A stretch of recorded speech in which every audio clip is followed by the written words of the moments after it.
ایک نوجوان میرے پاس آیا، کہا جی میری بیوی سے لڑائی ہوتی، مجھے کوئی تعویذ دو۔ میں نے کہا بیویوں پہ تعویذ اثر ہی نہیں کرتا۔ کہنے کا کیا کروں؟ میں نے کہا ایک عمل بتاتا ہوں، سنت عمل، کہ ایک دو لقمے اپنے ہاتھ سے بیوی کو کھلا دیا کرو۔ وہ کہنے لگا اس سے کیا ہوگا؟ میں نے کہا تو تم دیکھو گے، پھر میں پوچھوں گا تم سے کیا ہوگا۔ میں نے کہا یہ سنت عمل ہے، اس سے محبت بڑھے گی۔ کوئی 8-10 دن گزرے تو اس کا فون ویسے آ گیا حال احوال پوچھنے میرا، تو مجھے اپنی بات یاد آ گئی۔ میں نے کہا میری بات پہ عمل کیا تھا؟ کہنے لگا نہیں۔ میں نے کہا کیوں؟ کہنے لگا شرم آتی۔ میں نے کہا لڑتے ہوئے شرم نہیں آتی؟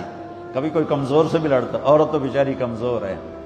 چلو یہاں کی عورتیں طاقتور ہیں، سنا ہے کہ بڑی شیرنیاں ہیں اور ان کے خامد سارے بکری، یہ شیر ہیں، الٹا ہی کام ہے یہاں، عورتیں شیر ہے، خامد بکریاں ہیں۔ چلو بھائی تم مہربانی کر کے اپنے خامدوں کو عزت دو، اور ان سے کہتا ہوں اپنی بیویوں کو عزت دو، محبت سے رہو۔ تو میں نے کہا بے وقوف، کبھی کمزور کے ساتھ بھی کوئی لڑتا ہے، اس میں تمہیں شرم نہیں آتی؟ اور اس میں شرم آتی ہے سنت۔ میں نے کہا چل کر اور مجھے بتا۔ کوئی 2 گھنٹے بعد اس کا فون آیا، کہا مولانا دوپہر کا کھانا تھا، میں نے اپنی بیوی کے منہ میں لقمہ جو دیا نا تو اس کا منہ وہیں کھلا رہ گیا۔